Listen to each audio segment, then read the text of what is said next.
Thank you very much, ladies and gentlemen. My name is Edward Mashiringwani from Zimbabwe. We don't have oil in Zimbabwe, but we have set out to set up a sovereign wealth fund. And the funding of this will come from our natural resources. We have platinum, we have gold, we have diamond, we have coal, we have a long list of minerals.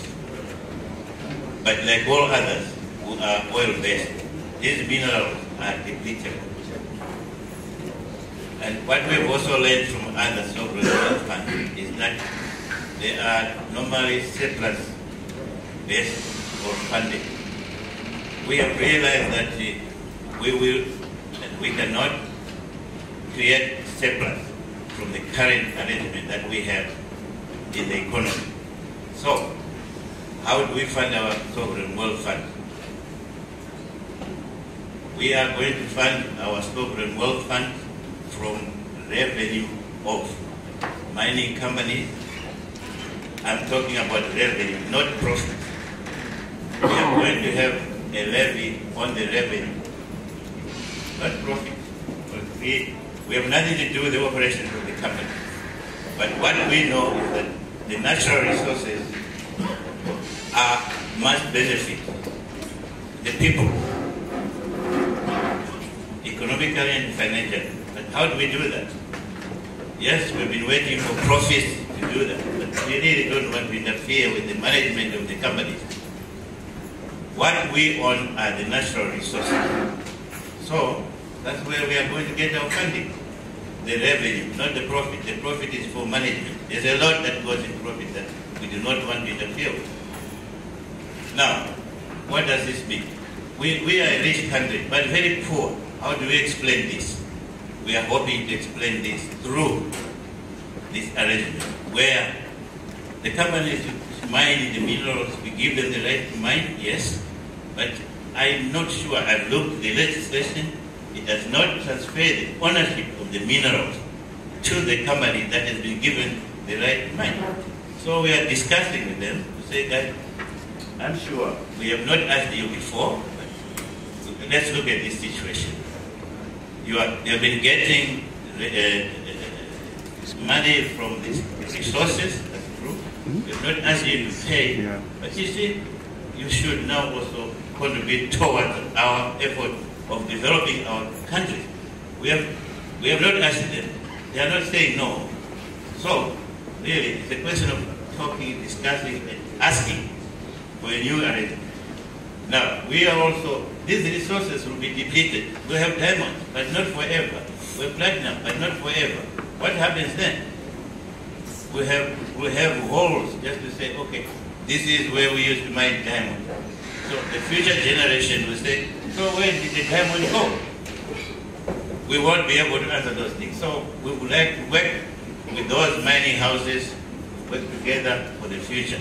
So also we are thinking of a future generation fund which will concentrate on infrastructure investments.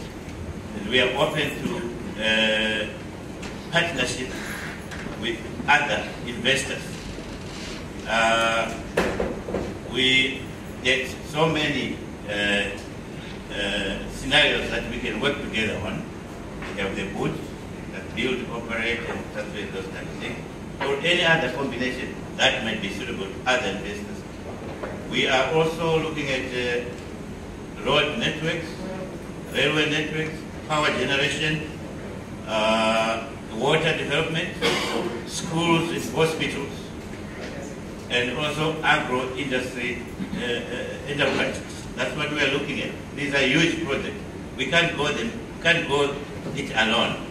But they would also want to see, other investors want to see what we are also putting in there. So that's how we are coming in. We also look at the possibilities of stabilization of the budget.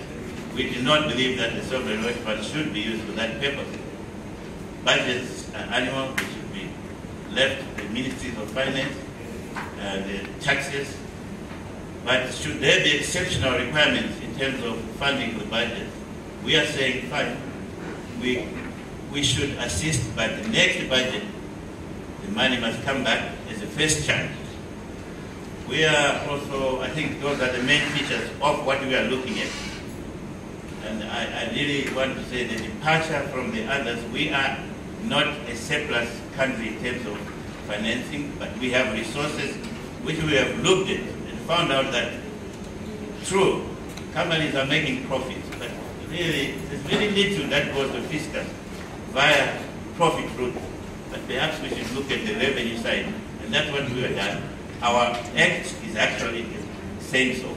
They're just going through Parliament. In terms of governance, we have a board of directors, which is about 11 board members. Half of those will be women. And also, if the chairperson who has yet to be appointed by our president is a male, the vice chairperson would be a lady. If the chairperson is a lady, the vice chairperson would be a man. That's our constitution. That is in compliance with our constitution, 50-50. But that is basically what we are working on. We are setting it up. We are almost there now. So thank you, Mr. Chairman. Doing business in Africa, you can't afford to be without Africa Investor.